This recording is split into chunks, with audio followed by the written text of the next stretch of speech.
Hello, everybody, and thank you for tuning in to the Liberty Report. With me today is co-host Daniel McAdams. Daniel, good to see you. Good morning, Dr. Paul. Daniel, today we have a very special guest who's a very well-known producer. He's been in the news recently because of a long interview he did with Putin, which I found very fascinating. And many people know the name very well, and I would like to introduce our special guest, Oliver Stone. Oliver, delighted to have you on our program today.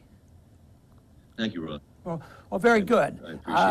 I appreciate you being on this program, but actually why I'm interested is because you've been instrumental in developing ideas and changing people's minds. You've done so much in the film industry, which is crucial because that does set, a standard for people what they believe in.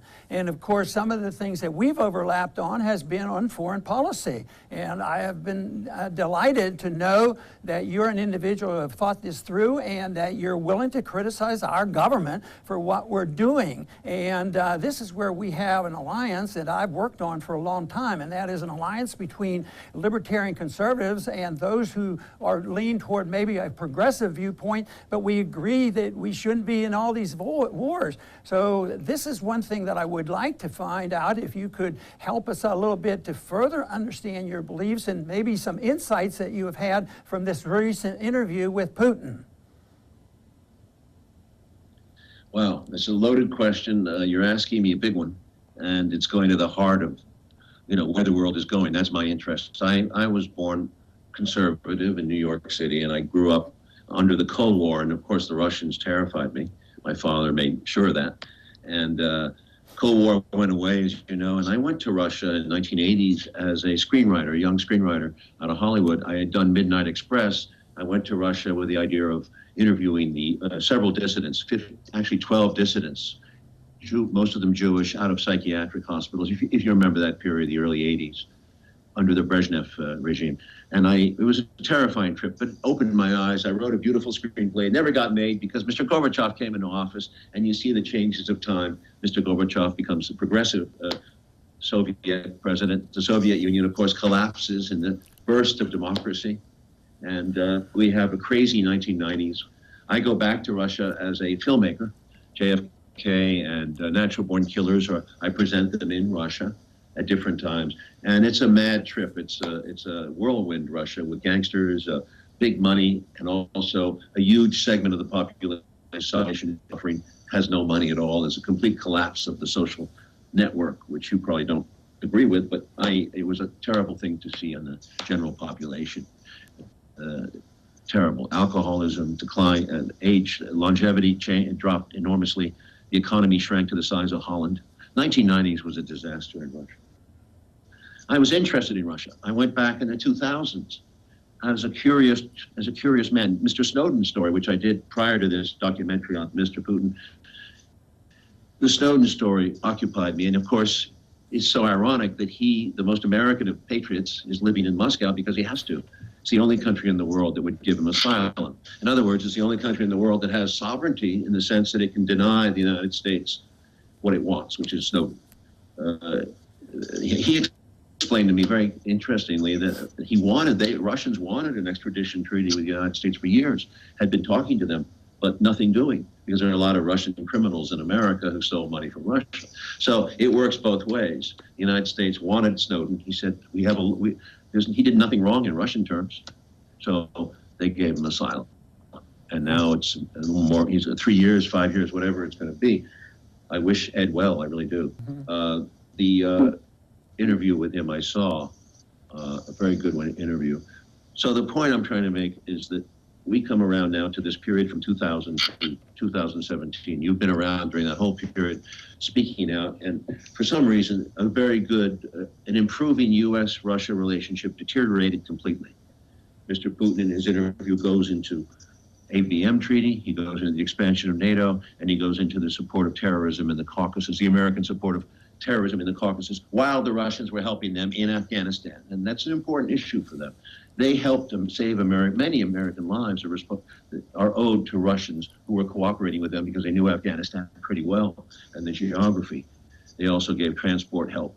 So Mr. Putin was a naive young leader in a way, but he did feel slowly betrayed by what was going on. And I think you talked about those three issues: NATO, ABM, that's a big one, and the support of terrorism. ABM, I have to say, destroys the nuclear parity that existed. When we were young men, Mr. Nixon and Brezhnev signed that treaty. It was an ABM treaty, and it was very important. It's the foundation of international security. When Mr. Bush tore that up in 2001, that was a signal that the United States wanted nuclear superiority or first strike option. Very important to realize that. And so we're back to what I showed him, Dr. Strangelove, the movie Dr. Strangelove. I showed it to him in the documentary. As you know, it ends very badly. A human mistake destroys a planet. Mm-hmm. And it's a very sober experience. Right. And he watched it and very, very serious about it, and no laughter from his side. And he said simply that this movie was very accurate to that time, and it's still accurate today, right, even though the weapons are much more dangerous.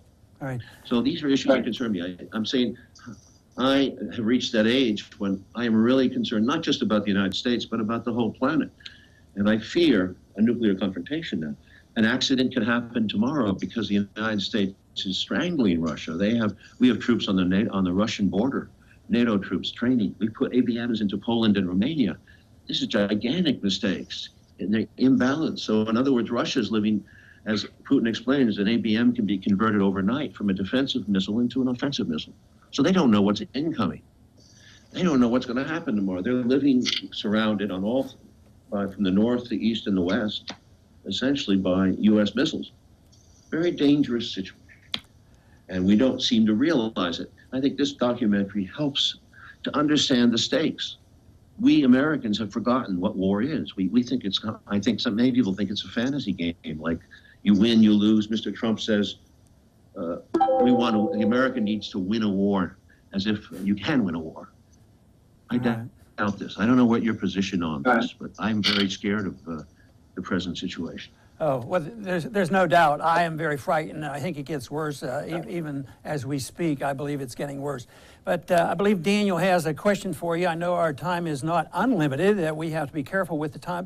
But he has a question for you, and I hope I can get him to give us that question. Well, the film is a 4-hour film. It's available on Showtime. I've seen the film. I thought it was a fantastic film. It was enormously interesting. I think if it was any other world leader of his level of interest, not only would it be praised, but we'd be talking about awards and these sorts of things. It goes into such, the psychological makeup of the man, the era, a fascinating era, the end of the Cold War, which we've never revisited.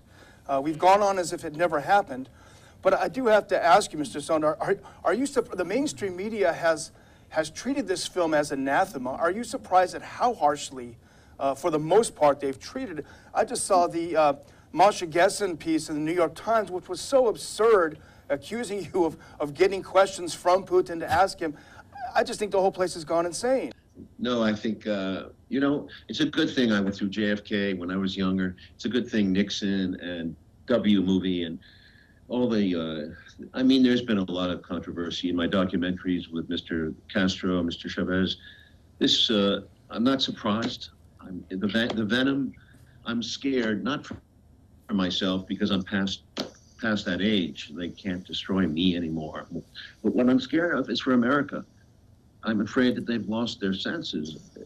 And I worry that there's a lack of foresight and leadership. Mr. Putin talked very clearly, in very clear terms. That's why you have to visit it for 4 hours. You can really listen to a man who's been there for 16 years talk about politics with the world, balances of power, and so forth. The United States does not seem to think 25 years ahead, 50 years ahead. They think like, I got to get elected tomorrow, or the money won't be there. And it's always about tomorrow, and tomorrow we live in this spin cycle like a laundry. Every day is a crisis, and I think that's the way we like it because it creates more money. But this is not a view of the world, and it's not a balance. Oliver, there's a lot of people in this country. A lot of people in this country who believe, because I come across them, who believe that how to stimulate an economy and help a weak economy is to have a war. And people say, well, that's how we got out of the Depression with World War II. I don't happen to buy into that, and I happen to believe that